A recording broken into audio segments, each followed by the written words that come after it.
안녕하세요. 삶의 깊이를 더하는 지식과 이야기의 숲으로 여러분을 초대합니다. 우리의 삶에는 때로 모든 것을 뒤바꾸는 결정적인 순간이 찾아옵니다. 익숙했던 길에서 완전히 돌아서 새로운 방향으로 나아가는 경험, 우리는 이것을 전환점 혹은 회심이라 부릅니다. 오늘 우리는 성경 속 한 인물의 놀라운 변화를 통해 우리 삶의 진정한 변화는 과연 어디에서 시작되고 어떻게 완성되는지에 대한 깊은 통찰을 나누고자 합니다. 오늘 이야기가 여러분의 마음에 작은 울림을 준다면 이 은혜로운 여정을 주변 분들과도 함께 나눠주시고 저희 채널의 구독과 좋아요를 통해 동행해 주시길 바랍니다. 여러분의 삶에 하나님의 평화가 가득하기를 기도합니다. 이야기는 사도행전 10장, 로마 제국의 백부장이었던 고넬료라는 한 남자와 예수님의 수제자였던 베드로의 만남에서 시작됩니다. 당시 유대 사회의 엄격한 율법 아래 유대인이 이방인과 교제하거나 그의 집에 들어가는 것은 상상하기 어려운 금기였습니다. 하지만 베드로는 하나님의 특별한 계시를 받고 자신을 부른다는 고넬료의 집으로 향합니다.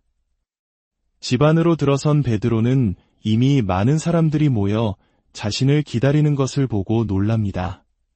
그는 모인 이들에게 이렇게 말문을 엽니다. 여러분도 잘 아시다시피 유대인인 제가 이방인과 어울리거나 방문하는 것은 율법에 어긋나는 일입니다. 그러나 하나님께서는 제게 어떤 사람도 속되거나 부정하다 하지 말라고 가르쳐 주셨습니다. 그래서 부르심을 받았을 때 저는 아무런 이해 없이 이곳으로 왔습니다. 이제 저를 부르신 이유를 물어도 되겠습니까? 그러자 고넬료가 대답합니다. 나흘 전 이맘때 오후 3시쯤에 제가 집에서 기도를 하고 있었습니다. 그때 갑자기 눈부신 옷을 입은 한 사람이 제 앞에 나타나 말했습니다. 고넬료야, 하나님께서 내 기도를 들으셨고 내가 가난한 자들에게 베푼 자선을 기억하고 계신다. 이제 옆바로 사람을 보내어 베드로라 하는 시몬을 청하여라. 그는 바닷가에 사는 무두장이 시몬의 집에 머물고 있다. 그래서 저는 즉시 당신을 모셔오도록 사람을 보냈고 이렇게 와주시니 참으로 감사한 일입니다. 이제 우리는 주님께서 당신을 통해 우리에게 명령하신 모든 말씀을 듣기 위해 하나님 앞에 모여 있습니다. 고넬료의 말을 들은 베드로는 깊은 깨달음 속에서 입을 열었습니다. 나는 이제 참으로 깨닫습니다. 하나님은 사람을 외모로 차별하지 않으시고 어느 민족이든 하나님을 경외하며 옳은 일을 행하는 사람은 다 받아주신다는 것을 말입니다. 여러분은 하나님께서 이스라엘 백성에게 보내신 말씀을 알고 있습니다. 그것은 만물의 주가 되시는 예수 그리스도를 통한 평화의 복음입니다. 여러분은 요한이 세례를 전파한 후에 갈릴리에서 시작하여 온 유대에 일어난 일들을 알고 있습니다. 하나님께서 나사렛 예수에게 성령과 능력을 기름 붓듯 하셨고 그분은 두루 다니시며 선한 일을 행하시고 마귀에게 억눌린 모든 사람을 고쳐주셨습니다. 이는 하나님께서 그와 함께 계셨기 때문입니다. 우리는 그가 유대인의 땅과 예루살렘에서 행하신 모든 일의 증인입니다.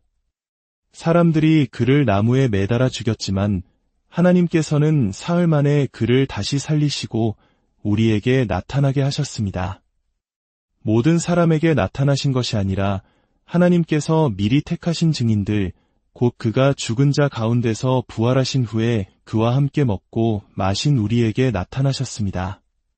그리고 우리에게 명하시기를 백성에게 전파하여 하나님께서 살아있는 자와 죽은 자의 심판주로 정하신 이가 바로 그분이심을 증언하라고 하셨습니다. 모든 예언자들도 그에 대해 증언하기를 누구든지 그를 믿는 자는 그의 이름으로 죄 사함을 받으리라 하였습니다. 베드로가 이 말을 하고 있을 때 말씀을 듣는 모든 사람에게 성령이 내려오셨습니다. 베드로와 함께 온 할례 받은 신자들은 이방인들에게까지 성령을 선물로 부어주시는 것을 보고 크게 놀랐습니다. 그들이 방언으로 말하며 하나님을 찬양하는 것을 들었기 때문입니다. 이에 베드로가 말했습니다. 이 사람들이 우리와 똑같이 성령을 받았으니 누가 물로 세례를 베푸는 것을 막을 수 있겠습니까? 이는 주님의 말씀입니다. 초대 기독교가 가장 생명력 있고 강력했던 시절, 복음은 바로 이 회심을 통해 폭발적으로 성장했습니다. 기독교는 단순히 우리가 받아들이는 교리나 실천 강령의 집합이 아니었습니다. 그것은 사람을 사로잡고 완전히 변화시키는 회심의 능력 그 자체였습니다. 예수님께서는 마태복음 18장에서 너희가 돌이켜 어린아이들과 같이 되지 아니하면 결단코 천국에 들어가지 못하리라고 말씀하셨습니다. 여기서 돌이키다라는 말은 말 그대로 완전히 뒤로 돌아 새로운 방향을 바라보는 것을 의미합니다. 이것이야말로 기독교적 회심이 무엇인지를 보여주는 완벽한 그림입니다. 기독교적 회심은 한편으로는 급진적인 내면의 변화입니다. 하지만 다른 한편으로 그것은 당신이라는 존재를 완전히 다른 것으로 교체하는 것이 아니라 당신이 가진 모든 것을 새로운 방향으로 재정렬하는 것입니다. 즉, 당신의 기질이나 문화적 배경이 사라지는 것이 아닙니다. 당신이 가진 모든 것, 당신이 하는 모든 행동이 이제는 완전히 새로운 기반 위에서 다른 이유와 다른 동기를 가지고 다른 목표를 향해 나아가게 되는 것입니다. 당신의 삶 전체가 새로운 의미를 갖게 되는 것입니다. 오늘 우리는 고넬료의 이야기를 통해 진정한 회심의 4가지 중요한 특징, 즉 진정한 회심의 4기둥에 대해 알아보고자 합니다. 첫째, 회심은 하나님의 주도로 시작됩니다. 베드로가 고넬료에게 왜 저를 부르셨습니까? 라고 물었을 때 고넬료의 대답은 무엇이었습니까? 천사가 제게 나타나 베드로를 부르라고 말했습니다. 즉, 고넬료가 베드로를 찾기 이전에 하나님께서 먼저 고넬료를 찾아오셨다는 것입니다. 만약 하나님의 개입이 없었다면 경건하고 선한 삶에 만족하고 있던 고넬료는 결코 베드로를 찾지 않았을 것입니다. 물론 모든 회심의 과정에 천사가 나타나거나 환상을 보는 것과 같은 극적인 사건이 동반되는 것은 아닙니다. 사도행전에 기록된 다른 많은 회심 이야기에서는 그런 일이 없었습니다. 하지만 시대를 막론하고 모든 진정한 회심에는 공통된 원리가 있습니다. 바로 자신이 하나님을 찾고 있다고 생각했지만 돌아보면 하나님께서 먼저 나를 찾고 계셨기에 그 여정이 시작될 수 있었다는 깨달음입니다. 작가 C.S. 루이스는 그의 영적 자서전에서 이 경험을 재치 있게 표현했습니다. 그는 사람들은 인간의 신찾기에 대해 즐겁게 이야기하지만 내게는 그것이 생쥐의 고양이 찾기처럼 들린다고 말했습니다. 생쥐는 고양이를 찾지 않습니다. 고양이가 생쥐를 찾지요. 마찬가지로 하나님께서 먼저 우리 마음속에 무언가를 행하시고 그분께로 우리를 이끌지 않으시면 우리는 하나님을 찾지 않습니다. 오래된 찬송가의 가사는 회심한 모든 이의 마음을 대변합니다. 내가 주님을 택한 것이 아니요 주께서 나를 택하셨나이다. 주께서 나를 먼저 택하지 않으셨다면 이 마음은 여전히 주를 거부했으리이다. 내 마음에 주님 외에 다른 이 없으니 주의 풍성한 은혜를 갈망하나이다. 내가 주님을 사랑한다면 그것은 주께서 나를 먼저 사랑하셨기 때문임을 아나이다. 이것은 참으로 좋은 소식입니다. 만약 당신이 지금 하나님을 간절히 찾고 있다면 불안해하지 말고 확신을 가지십시오. 당신이 하나님을 찾지 못할까 봐 낙담하는 것은 당신 자신에게 너무 많은 공을 돌리고 있기 때문입니다. 하나님께서 당신을 돕고 계시지 않다면 당신은 애초에 하나님을 갈망하거나 그리워할 수조차 없습니다. 때로 우리가 느끼는 하나님의 부재감이야말로 역설적으로 그분의 존재를 증명하는 가장 강력한 신호일 수 있습니다. 둘째, 회심은 기존의 종교성에 대한 도전을 통해 이루어집니다. 천사는 고넬료에게 나타나 그의 기도와 선행을 칭찬했습니다. 고넬료야, 하나님께서 내 기도를 들으셨고 내 자선을 기억하신다. 그렇다면 그 다음은 무엇이었을까요? 일반적인 생각이라면, 그러니 지금처럼만 계속 살면 틀림없이 천국에 갈 것이다. 와 같은 격려가 이어져야 합니다. 하지만 천사의 메시지는 충격적이었습니다. 그러므로 베드로를 청하여 그가 전하는 말을 들어라. 너는 회심해야 한다. 이것은 세상의 방식과는 정반대입니다. 이미 도덕적으로 훌륭하고 종교적으로 경건한 사람에게 회심이 필요하다고 말하는 것입니다. 이는 요한복음 3장에서 예수님께서 니고데모를 만나셨을 때와 같습니다. 니고데모 역시 고넬료처럼 부유하고 존경받으며 겸손한 태도를 지닌 종교 지도자였습니다. 그는 예수님께 랍비여, 우리가 당신은 하나님께로부터 오신 선생인 줄 아나이다라고 존경을 표했습니다.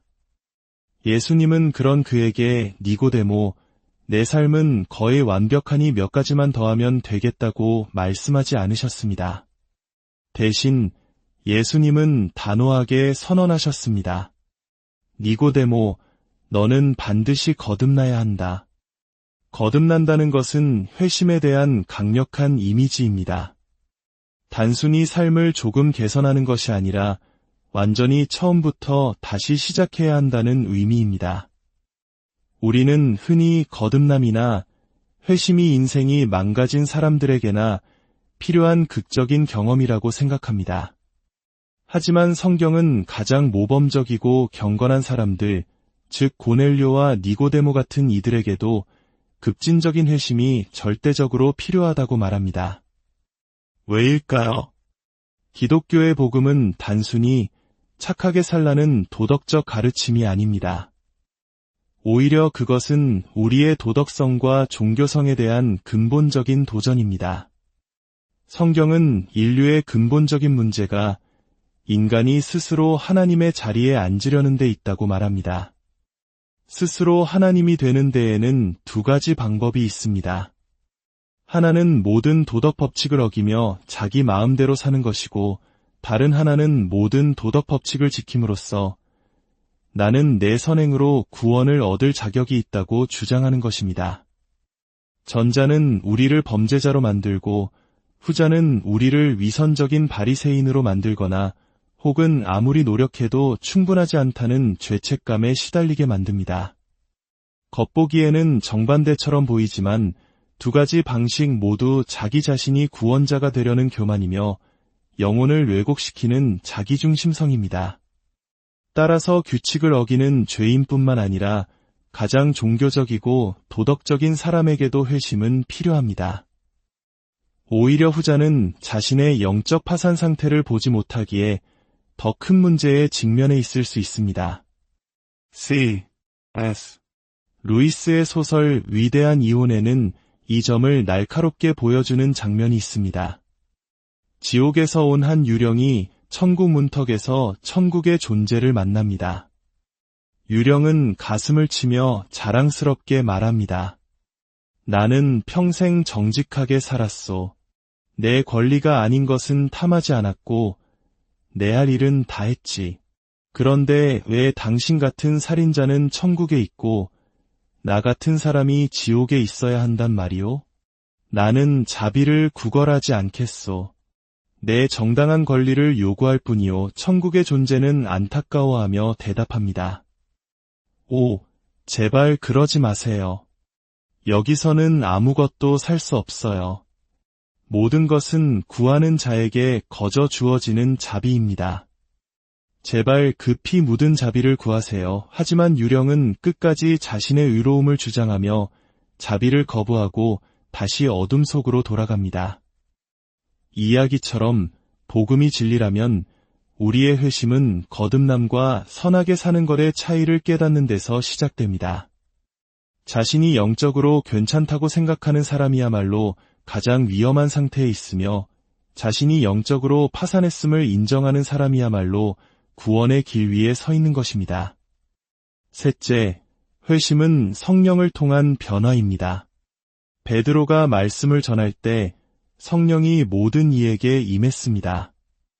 그리고 그들이 회심했다는 두 가지 증거가 나타났습니다. 바로 방언으로 말하는 것과 하나님을 찬양하는 것입니다. 이 두 가지는 성령께서 가져오시는 심리적 그리고 사회적 변화를 상징합니다. 먼저 심리적 변화는 하나님을 찬양하는 것으로 나타납니다. 성경에서 찬양 또는 예배는 어떤 대상에게 궁극적인 가치를 부여하는 행위를 의미합니다. 종교가 없는 사람을 포함하여 모든 인간은 무언가를 자신의 삶에서 최고의 가치로 여기며 살아갑니다. 그것이 돈이든 권력이든 타인의 인정이든 혹은 자기 자신의 독립성이든 우리는 그것 없이는 살 수 없다고 느끼는 영적인 산소를 가지고 있습니다. 그리고 바로 그것이 우리의 삶을 지배합니다. 진정한 변화, 즉 회심은 바로 예배의 대상이 바뀌지 않고는 불가능합니다. 과거에 제가 대학 시절 한 남학생이 기독교 동아리에 찾아왔습니다. 그는 문란한 성생활로 유명했던 친구였습니다. 그가 하나님께 제 삶을 드리고 싶습니다 라고 말했을 때 우리는 모두 놀라며 그를 환영했습니다. 그는 실제로 도덕적인 삶을 살기 시작했습니다. 하지만 이상하게도 그가 속한 모든 모임에서는 갈등이 끊이지 않았습니다. 그는 항상 리더가 되어야 했고 자신의 의견을 관철시키려 했습니다. 수년이 지난 후 저는 아들러 심리학을 공부하며 깨달았습니다. 그 친구의 삶을 지배했던 근본적인 우상은 성이 아니라 권력이었습니다. 그는 성적인 관계를 통해 정복욕과 지배욕을 채웠던 것입니다. 그가 종교적인 삶으로 돌아섰을 때도 그의 행동 양식은 바뀌었지만 예배의 대상은 그대로였습니다. 그는 여전히 종교라는 무대 위에서 권력을 추구하고 있었습니다. 겉보기에는 회심한 것 같았지만 그의 마음 중심은 전혀 변하지 않았던 것입니다.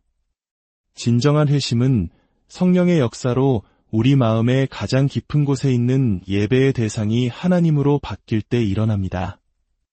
다음으로 사회적 변화는 방언으로 말하는 것을 통해 상징됩니다. 여기서의 방언은 사도행전 2장의 오순절 사건을 떠올리게 합니다. 오순절에 성령이 임했을 때 제자들은 각기 다른 나라에서 온 사람들이 자신의 언어로 복음을 듣는 기적을 경험했습니다. 이것은 매우 강력한 메시지를 담고 있습니다. 즉, 하나님의 복음 앞에서는 어떤 특정 언어나 문화도 우월하지 않다는 것입니다. 모든 언어와 모든 문화는 동등하게 하나님의 진리를 담는 그릇이 될 수 있습니다. 이것은 인종적, 문화적 우월주의에 대한 사망 선고와도 같습니다. 하지만 베드로조차도 이 진리를 온전히 살아내지 못하고 있었습니다. 그는 이방인인 고넬료의 집에 들어서는 것 자체를 꺼려했습니다. 바로 그 순간 하나님께서는 이방인들에게도 오순절과 같은 성령의 역사를 보여주심으로써 베드로에게 복음의 진정한 의미를 다시 한번 깨우쳐 주셨습니다. 성령의 역사는 우리의 심리적 변화, 즉 예배의 대상을 바꾸는 것에서 그치지 않습니다. 그것은 필연적으로 인종과 문화를 넘어 서로를 형제자매로 받아들이는 사회적 변화로 이어집니다. 만약 우리 마음속에 특정 인종이나 집단에 대한 편견과 멸시가 있다면 우리는 성령의 흐름을 거스르고 있는 것입니다. 진정한 회심은 우리를 이런 장벽들로부터 자유롭게 합니다. 넷째, 회심은 복음의 말씀을 통해 일어납니다. 성령께서는 추상적으로 임하시지 않습니다. 베드로가 복음의 말씀을 전하고 있을 때 성령께서 임하셨습니다. 천사가 고넬료에게 직접 성령을 부어주지 않고 굳이 베드로를 청하게 한 이유가 여기에 있습니다. 성령의 능력은 복음의 메시지에 대한 믿음을 통해 역사하기 때문입니다. 그 메시지는 무엇이었습니까? 예수님께서 완전한 삶을 사셨고 우리를 대신하여 저주받은 죽음을 당하셨으며 하나님께서 그를 죽음에서 다시 살리셨다는 것, 즉 부활하셨다는 소식입니다. 베드로는 우리가 부활하신 예수님과 함께 먹고 마셨다고 증언했습니다. 이것은 환상이나 상상이 아닌 역사적 사실이라는 선포입니다. 예수님께서는 십자가 위에서 하나님의 심판의 불세례를 받으셨습니다. 그것은 우리가 하나님의 사랑과 능력의 불세례를 받을 수 있도록 하기 위함이었습니다. 예수님께서 하나님의 부재 속에 잠기셨기에 우리는 그분의 임재 속에 잠길 수 있게 된 것입니다. 이 진리를 들을 때, 이 진리를 마음으로 믿을 때 성령의 불이 우리에게 임하여 우리를 변화시킵니다. 결론적으로 이 이야기는 오늘 우리에게 어떤 울림을 줍니까? 혹시 당신은 스스로를 늘 부족하고 죄책감에 시달리며 부정하다고 느끼고 있습니까? 하나님께서는 베드로에게 내가 깨끗하게 한 것을 내가 속되다 하지 말라고 하셨습니다. 이는 다른 사람뿐 아니라 자기 자신에게도 적용되는 말씀입니다. 하나님께서 먼저 당신을 찾고 계시다는 사실을 믿으십시오.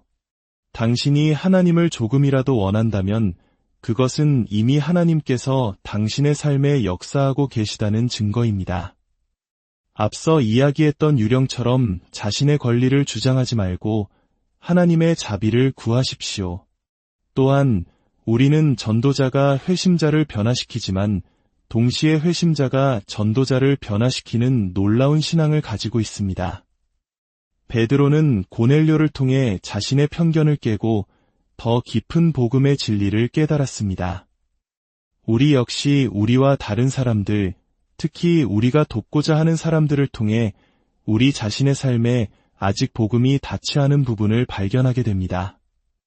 마지막으로 베드로는 우리가 그와 함께 먹고 마셨다고 말합니다. 기독교 신앙은 내게 도움이 되면 진리가 아니라 진리이기 때문에 내게 도움이 되는 것입니다. 예수 그리스도의 부활은 역사적 사실입니다. 그것이 사실이라면 우리의 삶을 온전히 걸 만한 가치가 있습니다. 그것이 사실이라면 당신의 삶을 변화시킬 것입니다. 오늘 이 진리의 말씀이 여러분 각자의 마음을 두드리고 하나님의 주도로 시작되는 놀라운 회심의 여정으로 여러분을 초대하기를 소망합니다. 하나님께서 먼저 당신을 찾고 계십니다. 그 부르심에 응답하시겠습니까? 주님, 오늘 말씀을 통해 진정한 변화는 우리의 노력이 아닌 하나님의 주도하심과 성령의 능력, 그리고 복음의 진리를 통해서만 가능함을 깨닫게 하시니 감사합니다. 우리 각자의 마음속 깊은 곳을 변화시켜 주시고 편견의 벽을 넘어 서로를 사랑하게 하시며 오직 주님만을 예배하는 삶으로 우리를 이끌어 주옵소서. 예수 그리스도의 이름으로